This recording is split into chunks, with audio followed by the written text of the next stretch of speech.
Good evening students, welcome to Om science study centre. तो आज हम प्रैक्टिस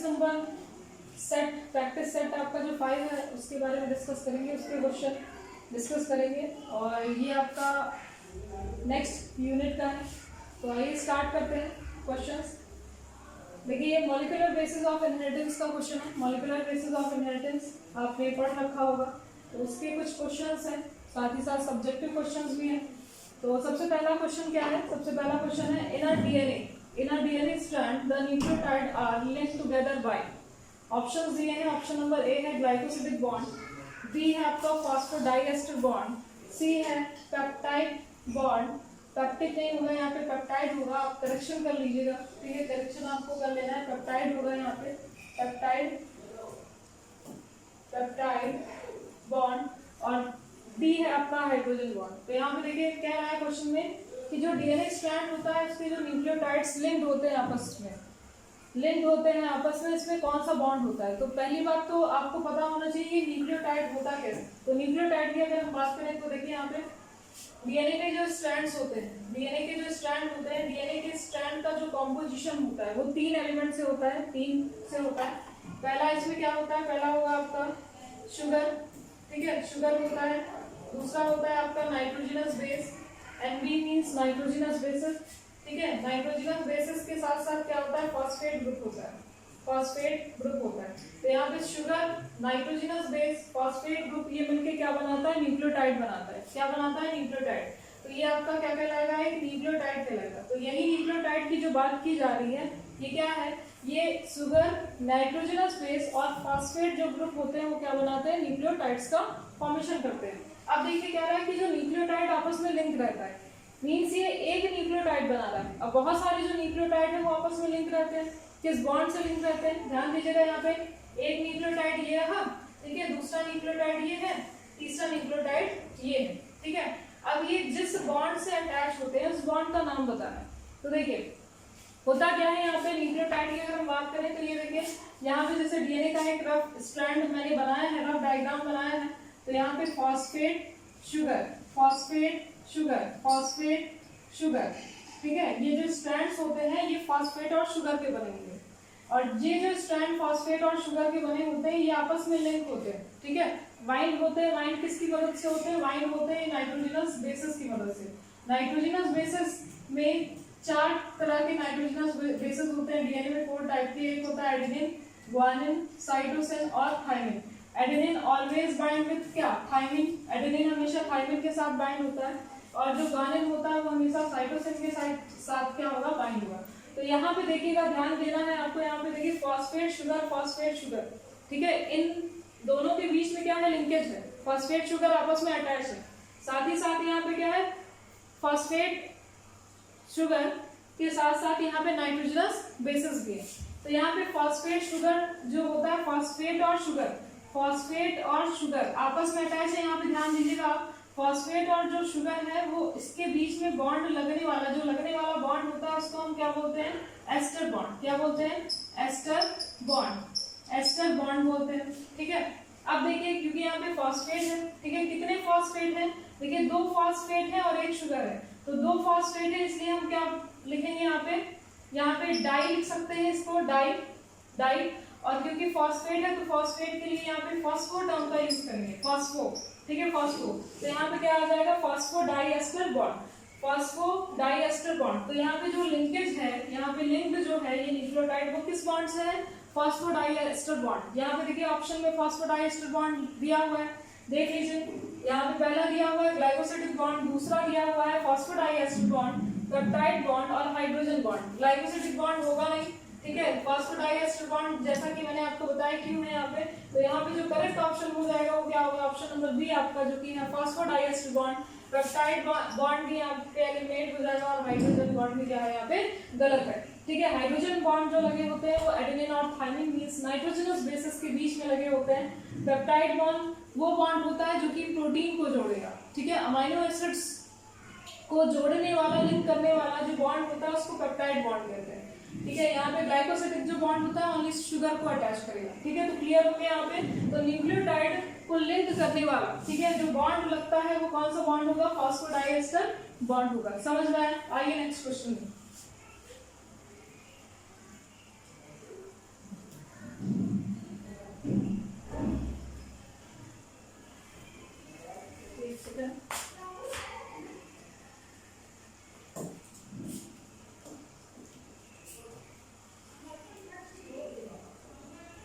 नेक्स्ट क्वेश्चन में देख लीजिए।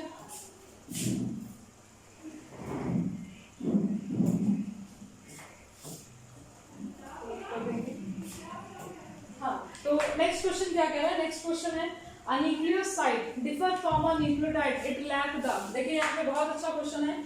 अभी अभी आपने देखा कि न्यूक्लियोटाइड अभी देखा, न्यूक्लियोटाइड का मतलब क्या है?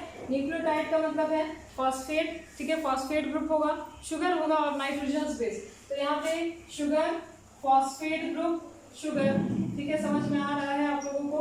Sugar plus nitrogenous base, NB लिखा हुआ है मैंने शॉर्ट फॉर्म में, प्लस इसमें फॉस्फेट ग्रुप। ठीक है, फॉस्फेट ग्रुप ये मिलके क्या बनाते हैं? ये मिलके क्या कहलाएंगे? ये मिलके कहलाते हैं न्यूक्लियोटाइड। क्या कहलाएंगे? बोलिए, न्यूक्लियोटाइड। अब यहाँ पे देखिए क्या है, यहाँ पे लिखा हुआ है न्यूक्लियोसाइड। न्यूक्लियोसाइड देख लेते हैं। देखिए विदाउट फॉस्फेट ग्रुप ये क्या कहलाता है? न्यूक्लियोसाइड कहलाता है। क्या कहलाएगा? न्यूक्लियोसाइड। तो इसका मतलब ये है कि शुगर प्लस नाइट्रोजनस बेसिस ये क्या कहलाएगा? ये कहलाएगा आपका न्यूक्लियोसाइड। क्या कहलाएगा? आपका न्यूक्लियोसाइड कहलाएगा। ठीक है, तो यहाँ पे विद फॉस्फेट अगर होगा तो न्यूक्लियोटाइड बोलते हैं, और विदाउट अगर फॉस्फेट ग्रुप है तो इसको हम क्या बोलते हैं? न्यूक्लियोसाइड। तो यहाँ पे यही तो पूछा है कि nucleoside differ from a nucleotide, it lacks. क्या लैक होती है? किसकी कमी होती है? पहला देखिए ऑप्शन दिया हुआ है बेस, दूसरा बी ऑप्शन दिया है शुगर, सी है फॉस्फेट बॉन्ड और डी दिया हुआ है हाइड्रोक्सी ग्रुप। तो यहाँ पे बेस होगा नहीं। ठीक है, बेस जैसा कि आप देख रहे हैं बेस है नहीं, शुगर भी नहीं होगा, एलिमिनेट कर दीजिए इसको। यहाँ पे फॉस्फेट बॉन्ड, जैसा कि मैंने बताया यहाँ पे फॉस्फेट बॉन्ड अगर नहीं है तो ये न्यूक्लियोसाइड कहलाएगा, और ऑप्शन नंबर सी आपका करेक्ट हो जाएगा, दैट इज फॉस्फेट बॉन्ड। और हाइड्रोक्सिल ग्रुप तो यहाँ पे कहीं से आना ही नहीं है। क्लियर हो गया? नेक्स्ट, इसके बाद नेक्स्ट क्वेश्चन में आइए। नेक्स्ट क्वेश्चन आइए।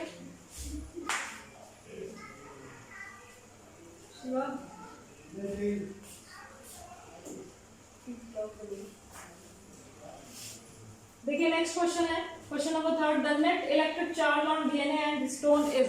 देखिए जो नेट इलेक्ट्रिक चार्ज होता है डीएनए और हिस्टोन के ऊपर, यहाँ पे हिस्टोन्स क्या होता है मैं आपको बता दूं। यहाँ पे डीएनए जो होता है आपका, डीएनए को क्वाइल्ड करने के लिए, ठीक है, डीएनए को क्वाइल्ड करने के लिए कुछ प्रोटीन की रिक्वायरमेंट होती है, और वो जो प्रोटीन होता है वो क्या कहलाता है? Histone protein. अब ये जो हिस्टोन प्रोटीन है ये दो टाइप का होता है, एक होगा आपका आर्जिनिन और दूसरा क्या होता है आपका लाइसिन।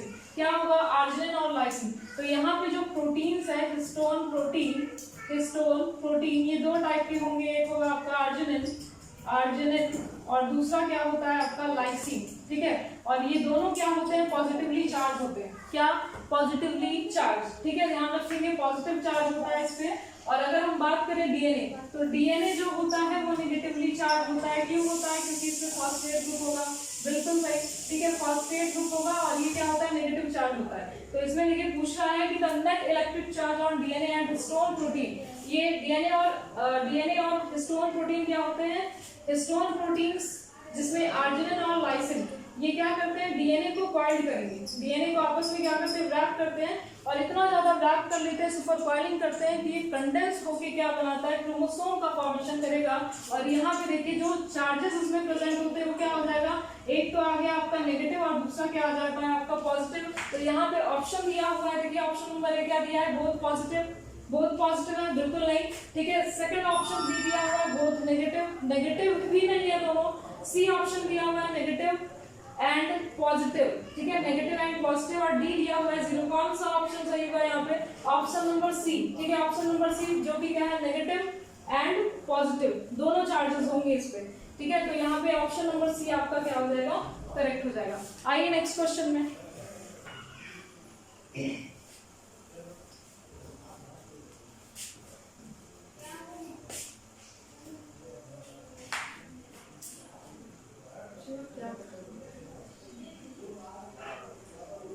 देखिए नेक्स्ट क्वेश्चन है, the first genetic material, the first genetic material could be, ठीक है, the first genetic material could be, यहाँ पे जो पहला जेनेटिक मटेरियल होगा, पहला जेनेटिक मटेरियल होता है कौन सा होता है, बिल्कुल एनसीईआरटी की लाइन है, ठीक है, एनसीईआरटी की लाइन है। फर्स्ट जेनेटिक जो मटेरियल होता है, ऑप्शन ए दिया हुआ है, देखिए प्रोटीन, कार्बोहाइड्रेट, कार्बोहाइड्रेट बी है, और यहाँ पे सी आपका, यहाँ पे करेक्शन कर लीजिएगा, यहाँ पे डीएनए, ठीक है, थोड़ा सा बहुत जल्दी में आपकी पीपीटी तैयार की गई है, इसलिए थोड़ा सा स्पेलिंग में करेक्शन है, देख लीजिएगा। सी आपका दिया हुआ है डीएनए, और डी आपका दिया हुआ है आरएनए। मैंने कहा देखिए बहुत सारे बच्चे यहाँ पे गलत करके आएंगे, जेनेटिक मटेरियल जो पहला जेनेटिक मटेरियल होता है वो डीएनए नहीं होता, वो आरएनए होता है, एनसीईआरटी की लाइन है, ध्यान दीजिएगा, क्वेश्चन बहुत बार आया है। तो यहाँ पे देखिए ऑप्शन नंबर क्या हो जाएगा, डी, ठीक है, ऑप्शन नंबर जो डी होगा आरएनए, वो क्या हो जाएगा आपका, करेक्ट हो जाएगा। तो जो पहला जेनेटिक मटेरियल था वो कौन सा था, आरएनए, ठीक है। आइए नेक्स्ट क्वेश्चन में, next question is question number 5। Question number 5, question number 5 देखिए क्या कह रहा है, the human chromosome with the highest and least number, ठीक है, हाईएस्ट एंड लीस्ट नंबर क्या होगा, यहाँ पे नंबर कर लीजिएगा, highest and least number of gain them are, sorry gain नहीं होगा, यहाँ पे जीन होगा, यहाँ पे करेक्शन कर लीजिएगा, जीन देम आर रिस्पेक्टिवली। देखिए पूछ क्या रहा है क्वेश्चन में कह रहा है कि जो ह्यूमन का क्रोमोसोम होता है, ह्यूमन के क्रोमोसोम में हाईएस्ट और जो लीस्ट क्रोमोसोम नंबर होता है वो बताना है, किसमें होता है। तो आपको पता है 23 पेयर ऑफ क्रोमोसोम होता है, ठीक है, 23 पेयर ऑफ क्रोमोसोम होते हैं, या फिर आप कह सकते हैं 46। ऑप्शन देखिए क्या दिया हुआ है, ऑप्शन दिया है chromosome number 21 and Y, B है ऑप्शन नंबर, बी है ऑप्शन आपका क्रोमोसोम 1 एंड एक्स, सी है क्रोमोसोम 1 एंड वाई, और डी है ऑप्शन जो है आपका वो है क्रोमोसोम एक्स एंड वाई। तो यहाँ पे देखिए मैं बता दूं, यहाँ पे हाईएस्ट की अगर हम बात कर रहे हैं तो हाईएस्ट नंबर ऑफ जो क्रोमोसोम, हाईएस्ट जो नंबर ऑफ जो जीन प्रेजेंट होता है वो किस पे होता है, क्रोमोसोम नंबर 1 पे, ठीक है, क्रोमोसोम नंबर 1 पे क्या होता है, हाईएस्ट जीन प्रेजेंट होगा। और अगर हम बात करें, ठीक है, मीडिया ना, टेक्निकल इशू,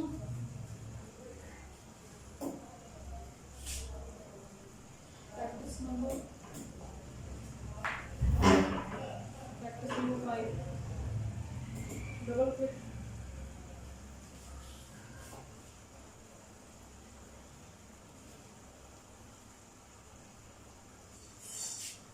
कोई बात नहीं, थोड़ा सा टेक्निकल इशू हो जाता है।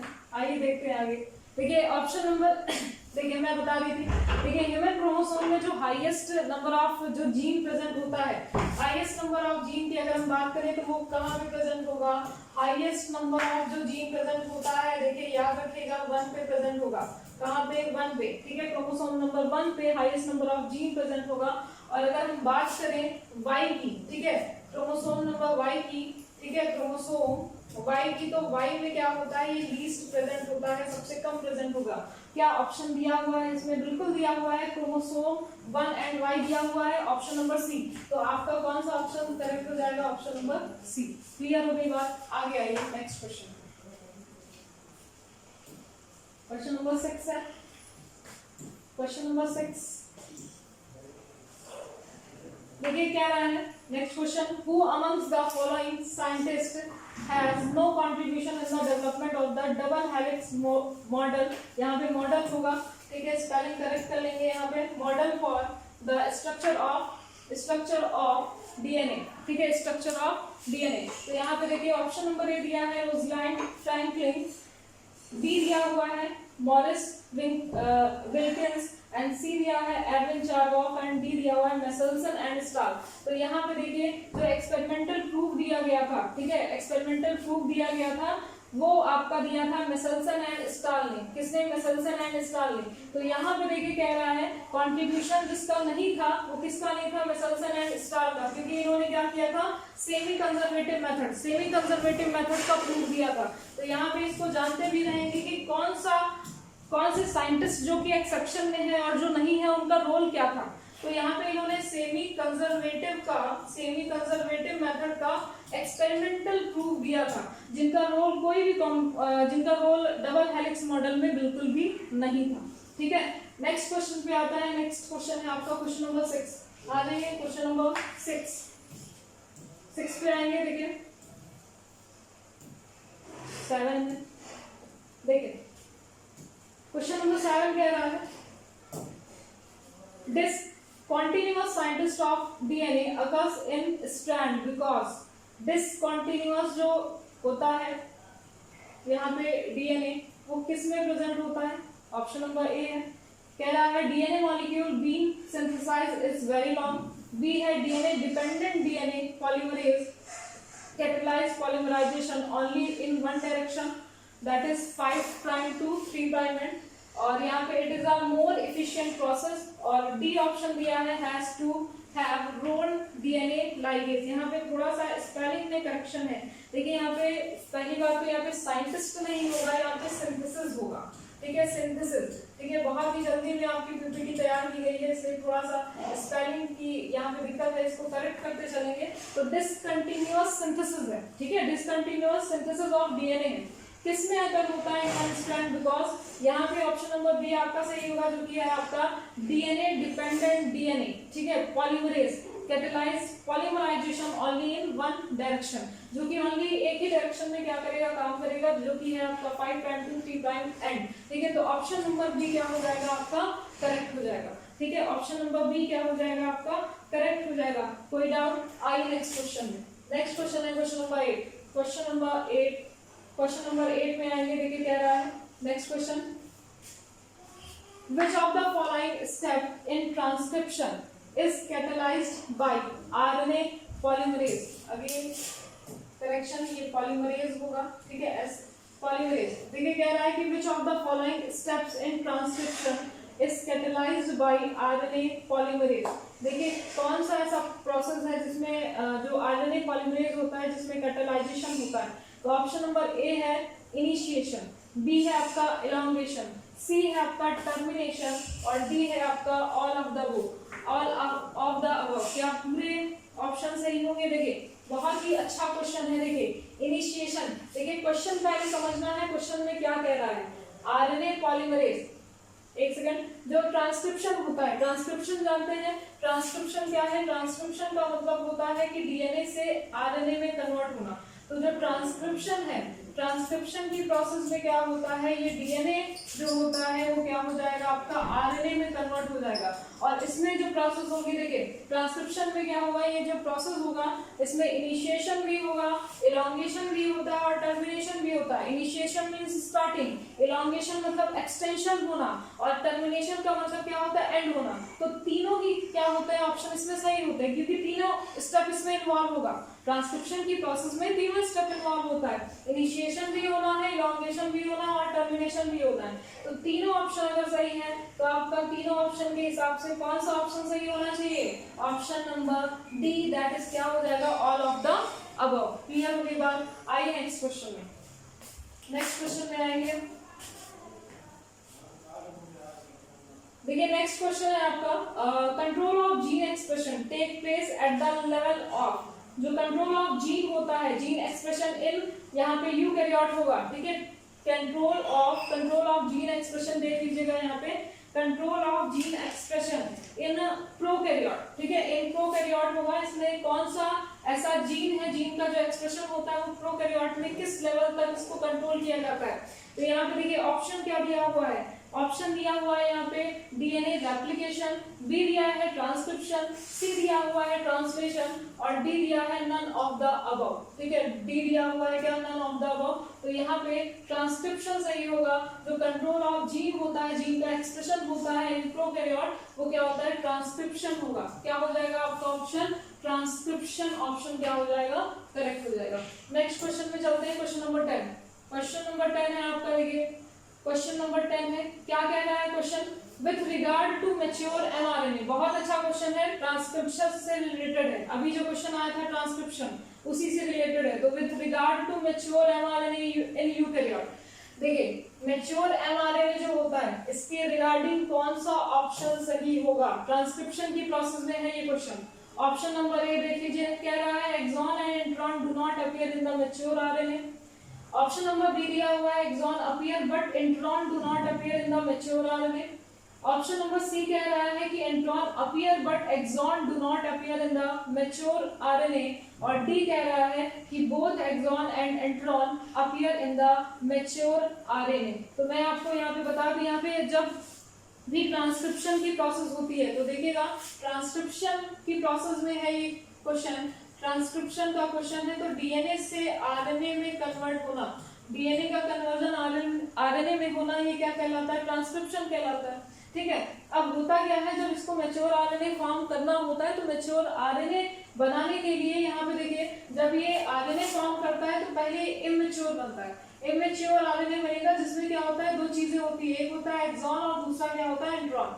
देखिए मान लीजिए यहाँ देखिए क्या है जो मैंने थिक कर दिया है, ठीक है, थिक बहुत डार्क बनाया है, ये आपका क्या है, ये सॉरी ये आपका क्या है इंट्रॉन और ये क्या हो जाएगा आपका एक्सॉन। ठीक है, तो होता क्या है इसमें स्प्लाइसिंग की प्रोसेस होती है और स्प्लाइसिंग की प्रोसेस होगी, टेलिंग होती है, कैपिंग होती है।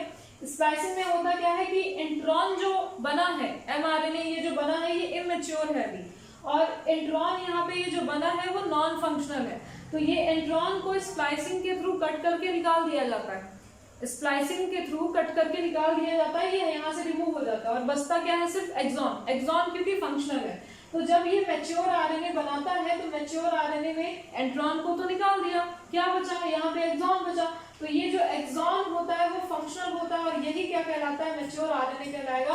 अब बताइए ऑप्शन कौन सा करेक्ट होगा, तो ऑप्शन नंबर बी आपको शायद दिख रहा है, जी बिल्कुल option number B, option number B यहाँ पे करेक्ट होगा क्योंकि एक्सॉन अपीयर हो रहा है यहाँ पे। ठीक है, मैच्योर आरएनए में क्या होता है, एक्सॉन अपीयर है but enteron do not appear, enteron appear नहीं होगा इन द मैच्योर आरएनए, तो यहाँ पे ऑप्शन नंबर बी क्या हो जाएगा, करेक्ट हो जाएगा। ए भी नहीं होगा, ठीक है, सी भी नहीं होना और डी भी नहीं होना। ठीक है, कॉन्सेप्ट सारे अगर क्लियर है तो अपने आप सॉल्व कर लेंगे, थोड़ा सा एमसीक्यूज के ऊपर ध्यान देने की जरूरत होती है क्योंकि यहाँ पे सारे जो ऑप्शन भी क्या होंगे आपको करेक्ट लगेंगे। ठीक है, नेक्स्ट इसके बाद क्वेश्चन में आएंगे। नेक्स्ट क्वेश्चन है आपका question number 11, DNA was first discovered by. देखिए DNA was first discovered by, इसमें बहुत ज्यादा डिबेट भी था, अलग अलग बुक में बहुत सारे साइंटिस्टों का नाम लिखा हुआ है, लेकिन यहाँ पे देखिए डीएनए को सबसे पहले डिस्कवर किया था फ्रेडरिक माइशर ने। ठीक है, फ्रेडरिक माइशर ने इसको पहले आउल के फर्स्ट सेल में इसको देखा और उसमें इनको न्यूक्लियन नेम दिया। ठीक है, सेल में जो सेल के अंदर इसको न्यूक्लियन नाम दिया था और न्यूक्लियन के बाद फर्दर जो डिस्कवरीज हुई थी उसके बाद यहाँ पे इसके डीएनए की डिस्कवरीज हुई, डीएनए के बारे में बताया गया। तो सबसे पहले फ्रेडरिक माइशर जो थे, फ्रेडरिक माइशर ने क्या किया था, डीएनए की डिस्कवरी की थी। ठीक है, आइए नेक्स्ट क्वेश्चन में चलेंगे, क्वेश्चन नंबर 12। क्वेश्चन नंबर 12 है, क्वेश्चन नंबर 12 देखिए है कॉपिंग जेनेटिक इंफॉर्मेशन। ठीक है, जेनेटिक इंफॉर्मेशन जो कि कॉपी की जाती है, ठीक है, from one strand of DNA into RNA, क्या कहलाता है। पहला ऑप्शन देखिए कह रहा है ट्रांसलेशन, सेकंड है आपका ट्रांसक्रिप्शन, ट्रांसफॉर्मेशन और ट्रांसडक्शन। अगर क्वेश्चन आते हैं तो पहले क्या करना है, हमें गलत ऑप्शन को एलिमिनेट करना है। तो यहाँ पे देखिए कह रहा है जेनेटिक मटेरियल को एक स्ट्रैंड से जब दूसरे स्ट्रैंड में कॉपी किया जाता है और ये डीएनए से जब आरएनए बनाता है, तो यहाँ पे सीधा लिखा है कि डीएनए इनटू आरएनए, तो डीएनए से आरएनए का कन्वर्जन क्या कहलाता है, मैंने बताया अभी ट्रांसक्रिप्शन। तो यहाँ पे ट्रांसक्रिप्शन है, बिल्कुल है, तो यहाँ पे देखिए क्या हो जाएगा करेक्ट ऑप्शन ट्रांसक्रिप्शन। ट्रांसलेशन होगा नहीं क्योंकि ये ट्रांसलेशन की जो प्रोसेस होती है वो क्या होती है, आरएनए से प्रोटीन बनाना। जब ये ट्रांसक्रिप्शन में बन जाता है आरएनए, तो आरएनए से जो प्रोटीन का कन्वर्जन है, आरएनए से जो प्रोटीन का कन्वर्जन होता है ये ट्रांसलेशन कहलाता है। देन ट्रांसक्रिप्शन आपका करेक्ट ऑप्शन ही होगा, ट्रांसफॉर्मेशन बिल्कुल नहीं होगा, कोई रिलेशन नहीं, ट्रांसडक्शन भी यहाँ पे नहीं होगा। ठीक है, नेक्स्ट क्वेश्चन पे आएंगे। नेक्स्ट क्वेश्चन है question number 13।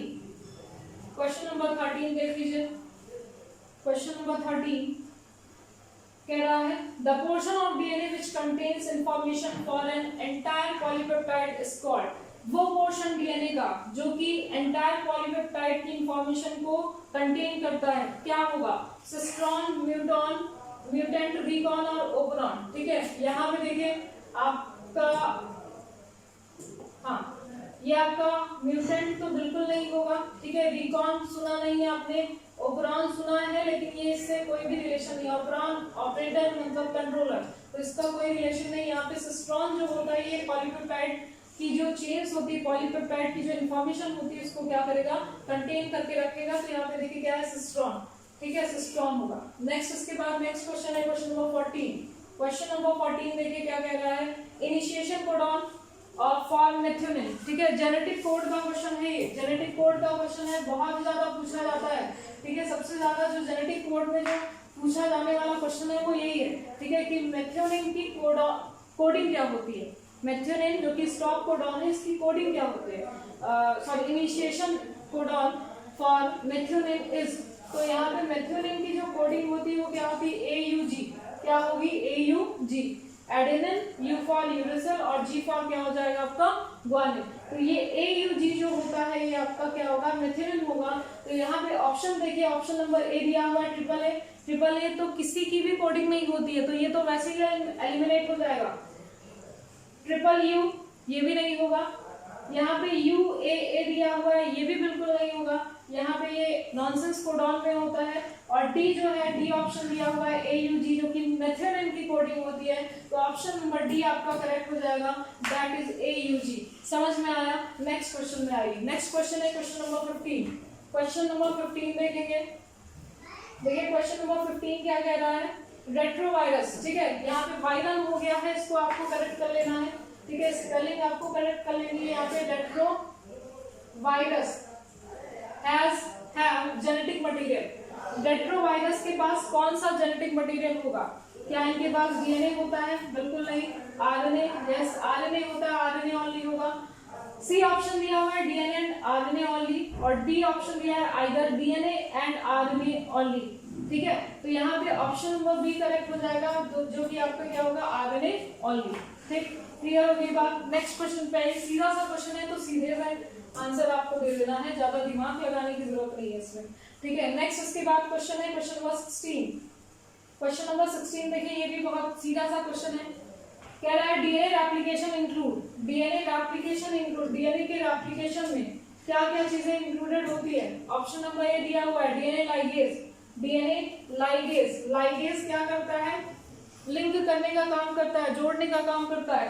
Then DNA polymerase, DNA polymerase से ये स्ट्रैंड्स क्या होते हैं, मल्टीपल कॉपीज बनाते हैं। आरएनए पॉलीमरेज या फिर ऑल ऑफ दीज, तो यहाँ पे तीनों ही ऑप्शन क्या होगा, करेक्ट होगा। डीएनए लाइगेज का भी फंक्शन होता है डीएनए रेप्लिकेशन में, पॉलीमरेज भी होगा और आरएनए पॉलीमरेज भी होगा, तो सारे ऑप्शन क्या है, करेक्ट है। तो इस हिसाब से कौन सा ऑप्शन करेक्ट होना चाहिए, ऑप्शन नंबर डी, जो कि क्या है आपका ऑल ऑफ दीज। समझ में आया? नेक्स्ट क्वेश्चन आ जाइए, नेक्स्ट क्वेश्चन पे आएंगे, क्वेश्चन नंबर 17। ठीक है, क्वेश्चन नंबर 17 और 4 क्वेश्चन आपके बचे हैं, उसको भी कवर करेंगे। देखिए नेक्स्ट है RNA is not found in, देखिए नॉट फाउंड इन कहाँ है, फाउंड नहीं कहा है। ठीक है, तो क्या करना है, RNA is not found in, RNA किसमें नहीं पाया जाता है, आरएनए किसमें नहीं होगा। देखिए सबसे पहले ऑप्शन दिया हुआ है क्रोमोसोम 1। ठीक है, क्रोमोसोम 1 बिल्कुल होगा, क्रोमोसोम पे होता है RNA. Plasma lemma, plasma lemma का नाम सुना है, ठीक है बिल्कुल सुना है, लेकिन इसमें आरएनए नहीं होता, आरएनए यहाँ पे प्रेजेंट नहीं होगा। सी दिया हुआ है न्यूक्लियस, न्यूक्लियस के अंदर तो आरएनए होना ही है। और राइबोसोम, राइबोसोम के पास भी क्या होता है, आरएनए प्रेजेंट होगा। तो यहाँ पे बी ऑप्शन क्या हो जाएगा, करेक्ट हो जाएगा, दैट इज क्या हो जाएगा आपका प्लाज्मा लेमा। प्लाज्मा लेमा जो होता है इनमें कोई भी आरएनए फाउंड नहीं होता, आरएनए प्रेजेंट नहीं होता है। तो ऑप्शन नंबर आपका जो बी होगा वो क्या हो जाएगा, करेक्ट हो जाएगा। ठीक है, नेक्स्ट इसके बाद नेक्स्ट क्वेश्चन पे आएंगे, क्वेश्चन नंबर 18। क्वेश्चन नंबर 18 देखिए, क्वेश्चन नंबर 18 देखिए कह रहा है रिमूवल ऑफ एंट्रॉन। एंट्रॉन मैंने बताया जो कि नॉन फंक्शनल होता है। ठीक है, नॉन फंक्शनल एमआरएनए होता है, स्प्लाइसिंग के थ्रू इसको कट कर दिया जाता है। And joining the exon, exon ई यहाँ पे होगा। ठीक है, exon in a define order, ठीक है, in a define order, spelling correct कर लेंगे, define order in a transcription unit is called. देखिए क्या कह रहा है, रिमूवल ऑफ इंट्रॉन, जब इंट्रॉन का रिमूवल होता है, इंट्रॉन को रिमूव करते हैं और ज्वाइनिंग करते हैं एक्सॉन की, तो इसका करेक्ट ऑर्डर आपको लिखना है। ऑप्शन नंबर ए है स्प्लाइसिंग, बी है आपका टेलिंग, सी है आपका ट्रांसफॉर्मेशन और डी क्या है आपका कैपिंग। तो यहाँ पे देखिए करेक्ट ऑर्डर पूछा हुआ है और यहाँ पे दिया है ट्रांसफॉर्मेशन, ट्रांसफॉर्मेशन का कोई रिलेशन ही नहीं है यहाँ पे, ठीक है। तो यहाँ पे सबसे पहले क्या होता है, यहाँ पे स्प्लाइसिंग होता है, रिमूवल जब करते हैं इंट्रॉन का, इंट्रॉन को हटाएंगे तो कैसे हटाते हैं, स्प्लाइसिंग होती है। तो यहाँ पे स्प्लाइसिंग ही ऑप्शन आपका क्या हो जाएगा, करेक्ट हो जाएगा। टेलिंग और कैपिंग की जरूरत यहाँ पे है ही नहीं, तो यहाँ पे स्प्लाइसिंग जो कि क्या है, ऑप्शन नंबर ए आपका क्या हो जाएगा, करेक्ट हो जाएगा। समझ में आया? कोई डाउट? अगर कोई भी डाउट होता है तो आप कमेंट बॉक्स में पूछ सकते हैं, ठीक है। स्प्लाइसिंग हो जाएगा। नेक्स्ट इसके बाद आते हैं नेक्स्ट क्वेश्चन में। नेक्स्ट क्वेश्चन देखेंगे, क्वेश्चन नंबर 19।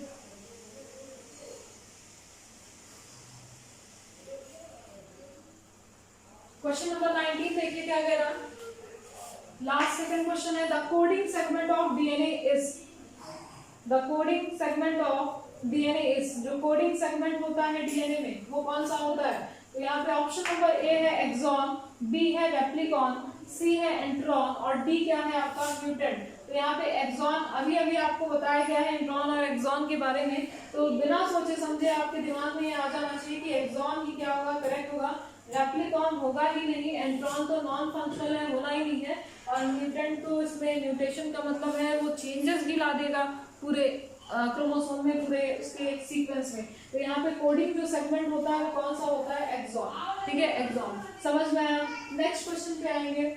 नेक्स्ट क्वेश्चन है क्वेश्चन नंबर 20। क्वेश्चन नंबर 20 देखिए बहुत अच्छा क्वेश्चन है, ओकाजाकी फ्रैगमेंट। ओकाजाकी फ्रैगमेंट आपने सुना होगा रेप्लिकेशन में, जो एक स्ट्रैंड जो बनता है वो लीडिंग स्ट्रैंड बनता है और दूसरा होता है लैगिंग स्ट्रैंड।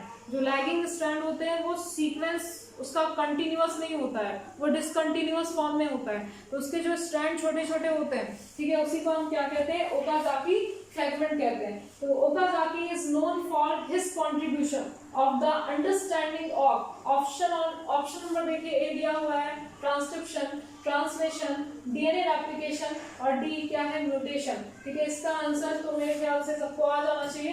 यहाँ पे ट्रांसक्रिप्शन में ऐसा कोई भी ओकाजाकी फ्रैगमेंट नहीं बनता है, ट्रांसलेशन में भी नहीं बनेगा, ठीक है, डीएनए रेप्लिकेशन में बिल्कुल डीएनए रेप्लिकेशन में बनेगा, तो ऑप्शन नंबर आपका सी करेक्ट हो जाएगा। दैट इज क्या हो जाएगा, डीएनए रेप्लिकेशन और म्यूटेशन तो होना ही नहीं है, तो ये क्या हो जाएगा, बिल्कुल गलत हो जाएगा। और अगर कोई भी डाउट होता है एमसीक्यूज में नहीं आ रहा है तो पहले आपको क्या करना है, गलत ऑप्शन को एलिमिनेट करना है, गलत ऑप्शन को एलिमिनेट कर दीजिए, अपने आप आपको सही आंसर मिल जाएगा। तो ये आपके 20 क्वेश्चंस थे जो कि आपके जेनेटिक्स से थे, मॉलिक्यूलर बेसिस ऑफ इनहेरिटेंस से। कुछ सब्जेक्टिव क्वेश्चंस भी हैं, ठीक है, उसको मैं आपको दिखा दे रही हूँ। देखिए सब्जेक्टिव क्वेश्चन जो कि आया है एग्जाम में, आप इसको नोट भी कर सकते हैं, कहीं देख सकते हैं। तो देखिए पहला क्वेश्चन कह रहा है कि give the systematic diagram show semi conservative nature of DNA replication. Semi conservative nature बताना है डीएनए रेप्लिकेशन का।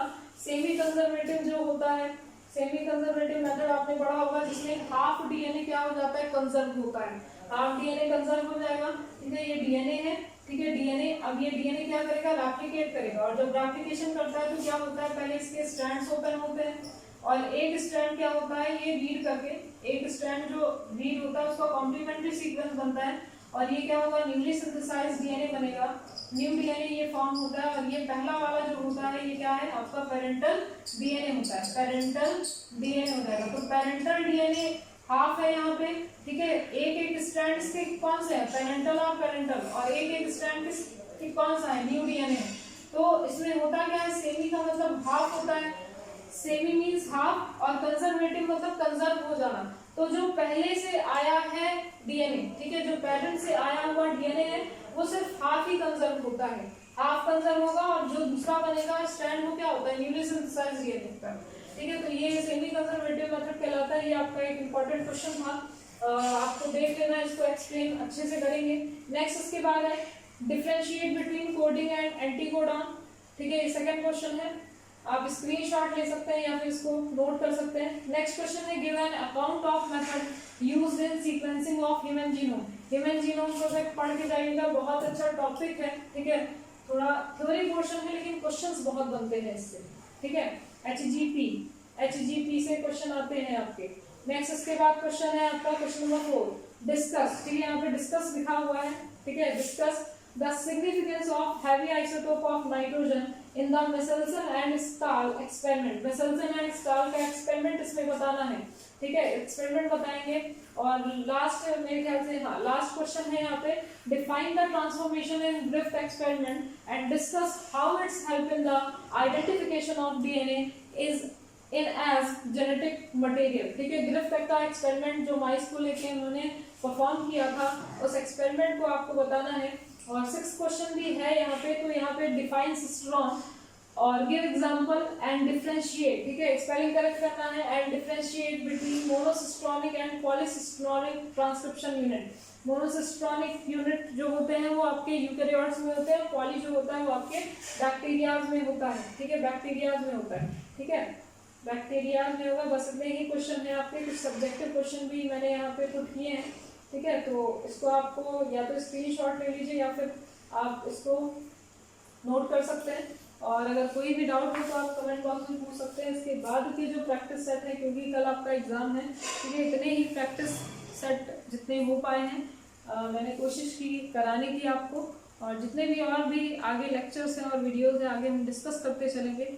और बहुत अच्छे से एग्ज़ाम दीजिएगा। All the best, thank you.